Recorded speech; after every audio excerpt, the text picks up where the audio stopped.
G'day friends, back again.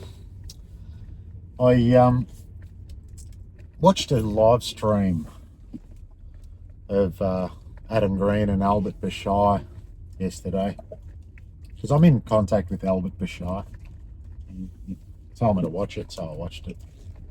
And just wanted to point out just a few errors in where they're going, because what seems to be happening is that they've taken a ball thrown to them by Christopher John Bjerknes and by extension these rabbis, and they've run with it. And I just wanted to point out a few errors, because it's just because of a lack of knowledge that they're talking like this and are leading people astray. So, first of all,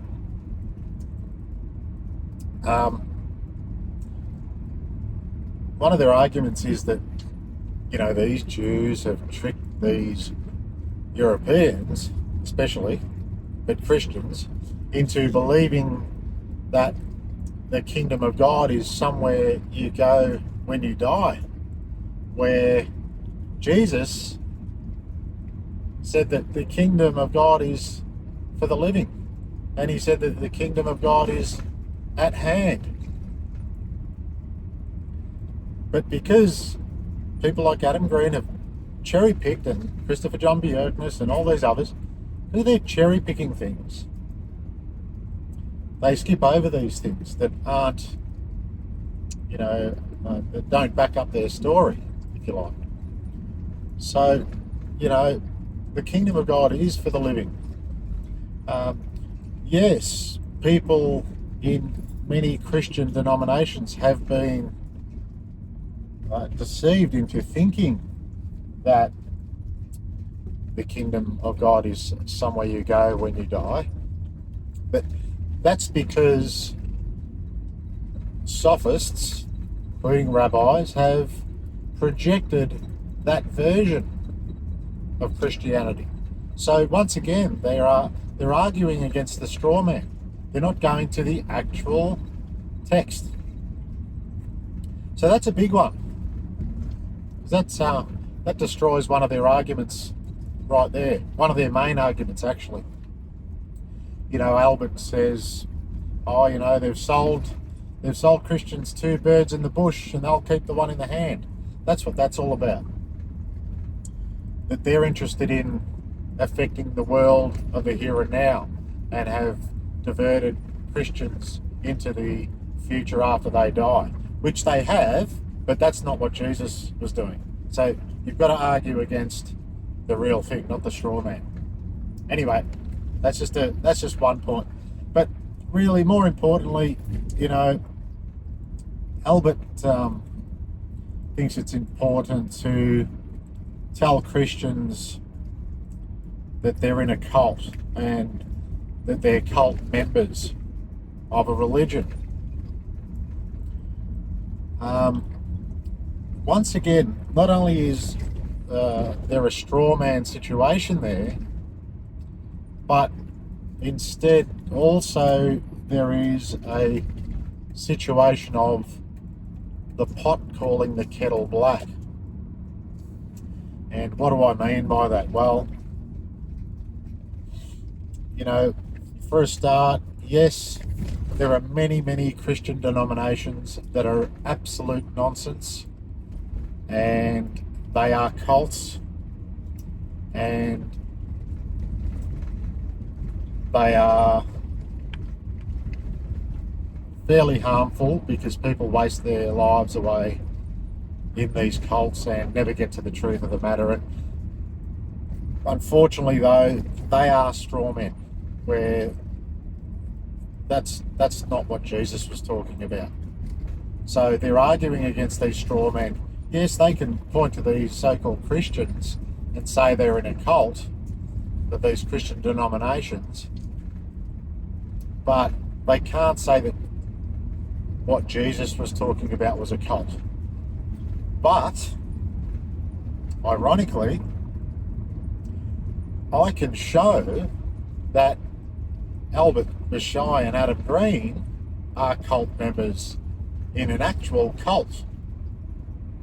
And that cult is called the Imperial Cult of Rome. Just Google it. Imperial Cult of Rome. And Albert Bishai and Adam Green are cult members of this cult. And the Imperial Cult of Rome is where a Caesar, or you can call him a president if you like,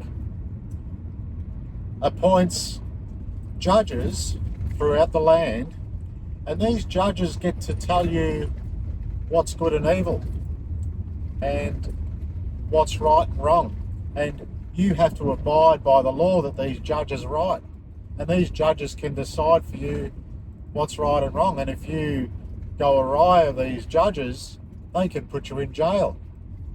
But if only you work, and if only you pay tribute and pay homage to the Caesar, you can appeal to these judges for mercy, because they are your gods. That's the Imperial Cult of Rome that Adam Green and Albert Bishai are cult members of. Like, I'm talking literally. Not some harmless Christian denomination. Yeah, they might gather on the weekend and pat each other on the back and sing songs and clap their hands. That's about as harmful as that gets. Yeah, they waste their lives away with nonsense. That's about as harmful as they get. But the Imperial Cult of Rome, the cult that Albert Bishai and Adam Green are in, it's a bit more serious, because you can't leave that cult. You can't just up and leave that cult. And when you participate in that cult, because the cult gives you things, it gives you benefits and dainties. And when you take those things, you actually harm your fellow man. So it's a very harmful cult that they're in. But you know, the thing about it is they don't even realise they're in that cult, and that's the true, the true sign that they are in a cult. They don't even realise it, and it's a lack of knowledge. You see, that's the true religion. That's the real religion that they're in, because religion is defined originally not as what people think about God, like all these so-called religions out there. They're just what people think about God. The real meaning of religion, and you can go back to Bouvier's dictionary, or I think it could have even been in Black's Law Dictionary, where religion is your pious performance of your duty to God and your fellow man. And what that means is, how do you love God and your fellow man? How do you look after your fellow man? That's your religion. And so the religion that Jesus came to show was a religion of love and charity, where only by free will offerings were you to look after your fellow man. But the religion of the Imperial Cult of Rome is that you elect a leader, a dictator, a ruler that appoints judges, and they go and force your neighbour to contribute to your welfare. That's actually what the religion is. It's how you look after your fellow man. Do you look after them by force, or do you look after them with love and charity? So Albert Bishai and Adam Green, their religion is the Imperial Cult of Rome. That's literally what it is. That's their religion, and they're cult members of that religion. So this is what I mean by the pot calling the kettle black. They're pointing fingers to, not only are they pointing fingers to straw men, saying, "Oh, you're in a cult," they're actually in a cult that they don't know they're in, that actually is harmful to them and their neighbour, and that they can't get out of. And they're denying the one that has the keys for them to get out of. That's the irony of this situation.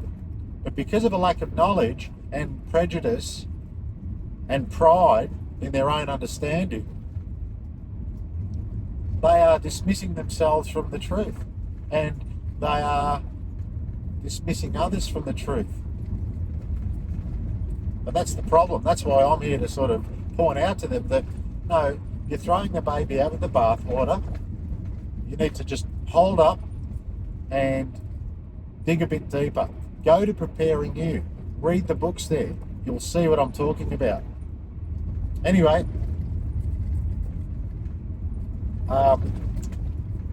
we're getting closer to maybe having a discussion, and I think next year there'll be a discussion about this. So stay tuned, and we'll see if we can show these people that Jesus actually did exist, and it's not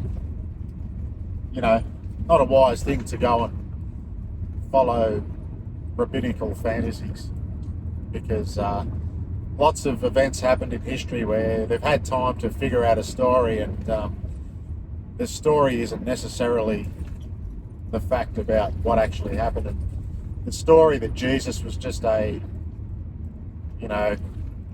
fabrication of these rabbis, just so they could fool the world, is a cool story, bro, but they've had hundreds of years to figure it out, and the true story is something quite different. Anyway, go to Preparing You, have a look at the books there, and until next time, peace.